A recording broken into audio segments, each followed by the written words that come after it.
Hey, Tony Connor here with another quick watercolor painting tutorial. I know you want to jump into this one, but in the meantime, don't forget to subscribe so that you'll know when there's something new that we've got up here for you to take a look at. And maybe take a look at my website, watercolormethods.com, where I've got over 200 watercolor painting lessons and tutorials. But now, let's take a look at this one.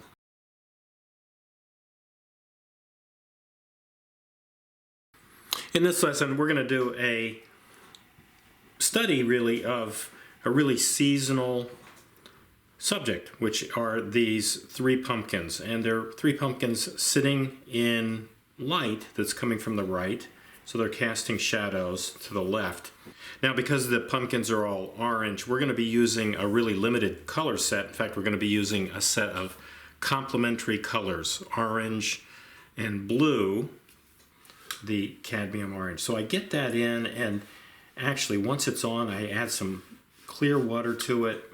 I'm painting right through really all of these facets, light to shade or form shadow, which is what this part of the pumpkin is. Color out and it's ready to go, and this pumpkin needs a very similar treatment. So I'm going to get that on. I'm keeping all of these strokes of paint very, very wet, very fluid, so that I can jump back in.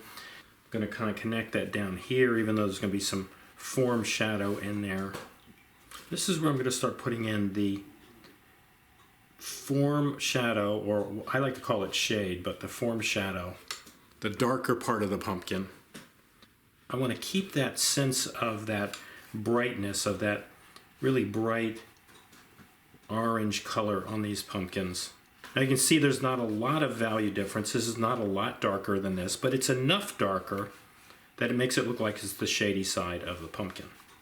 We're going to start here and put these strokes of thicker paint right along that pencil edge that represents the point at which one piece of the pumpkin, one facet, changes to another. We're going to do the same thing here.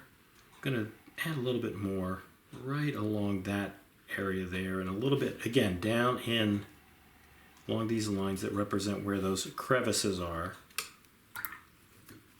Burnt sienna right along here, which again is where we're changing from light to shade or light to form shadow. Cadmium orange again down in these areas that are essentially the crevices. It'll be shady back in here too. I'll get some of that up there. This wash may have dried a little bit too much here, but actually no, it's working. And we'll get that on a lot of this pumpkin. We'll keep that color a little more fluid than that, but we'll keep that color cooler and darker because again, it's all sitting in the shade. There's no direct light on it at all.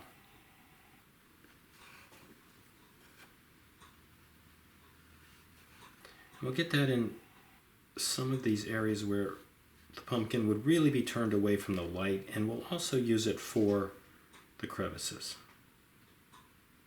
Same way we did, really thick colors, same way we did on these two.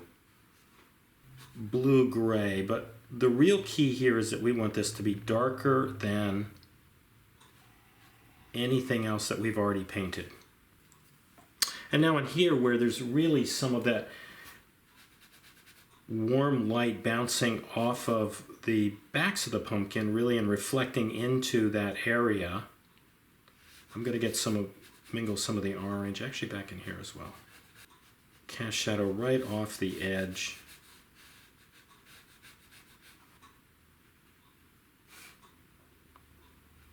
Grayish, brownish color, and I'll use that for my stems. Really on all three, including this one. And with a little of this thicker, darker version of ultramarine and burnt sienna, I can darken the back of the stem. Again, away from the light where the shade and shadow is. And I can do that on all three. And there we have it. Pretty nice, quick, really little study of these three pumpkins in light. Give little studies like this a really give them a lot of attention. Try to do them really maybe more often than you think you should, because they're great practice to focus on something like this, to focus on, again, just catching the light on those three pumpkins, again, on this very seasonal looking subject that we've got here.